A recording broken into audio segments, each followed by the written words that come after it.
জটিল ৰোগত আক্ৰান্ত লক্ষীপুৰৰ দীনেশ দাস।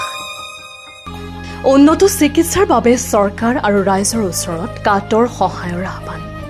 গোৱালপাৰা জিলাৰ লক্ষীপুৰৰ আমবাৰী গাঁৱৰ ৪০ বছৰীয়া দীনেশ দাস নামৰ লোকজন দীৰ্ঘদিন ধৰি জটিল ৰোগত আক্ৰান্ত হৈ জীৱন মৃত্যুৰ সৈতে যুঁজ দি আছে।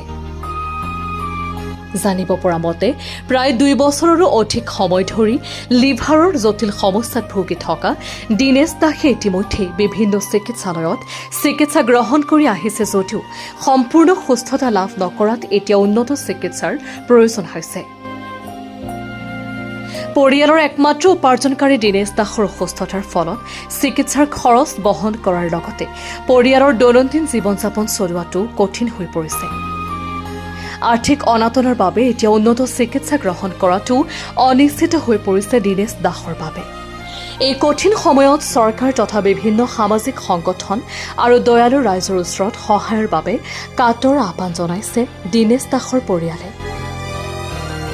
আপোনাৰ সামান্য আৰ্থিক সহযোগিতাই হয়তো পুনৰ স্বাভাৱিক জীৱনলৈ ঘূৰাই আনিব পাৰে দীনেশ দাসক আৰু হাঁহি বিৰিঙাব পাৰে তেওঁৰ পৰিয়ালৰ মুখত।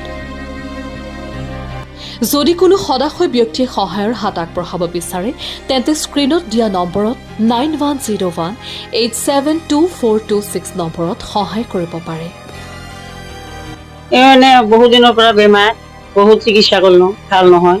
এতিয়া যদি লিভাৰৰ প্ৰব্লেম হৈছে, বহুত চিকিৎসা পাতি কৰিলোঁ, এতিয়া হাতত পইচা কৰি নাই। সেইকাৰণে মানে ব্যৱস্থা কৰি দিব লাগে আমাক। চৰকাৰৰ পৰা যদি কিবা ব্যৱস্থা কৰি দিয়ে। লিভাৰৰ বেমাৰ 1 বছৰ হ'ল। চিকিৎসা কৰাইছিলো, কিন্তু এতিয়া আৰু নাই চিকিৎসা। মানে পইচা শেষ হৈ গৈছে। এতিয়া পৰা ডক্তৰে কৈছে চিকিৎসা কৰিলে ভাল হ'ব, ভৰ্তি কৰিব কৈছে।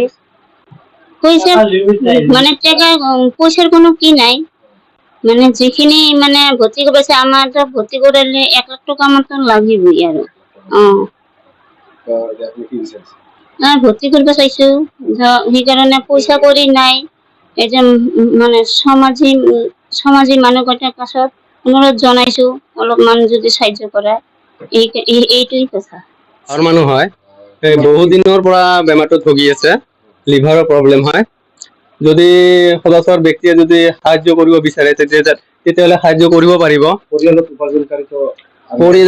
উপাৰ্জনকাৰী একোৱেই নাই, বহুত দুখীয়া শ্ৰেণীৰ মানুহ হয়। আৰু মই এটা অনুৰোধ কৰিছোঁ চৰকাৰৰ ফালৰ পৰা, চৰকাৰে যদি ফাইনেন্সিয়েল এচিষ্টেন্স এটা দিয়ে তেতিয়াহ'লে এটা ভাল চিকিৎসা কৰিব পাৰিলেহেঁতেন। এইখিনি আৰু সাধাৰণ ৰাইজে যদি হেল্প কৰিব খোজে তেতিয়াহ'লে ইয়াতে নাম্বাৰ এটা দিয়া আছে, তাতে যোগাযোগ কৰিলে হ'ল আৰু স্ক্ৰীণতো দিব পাৰিব।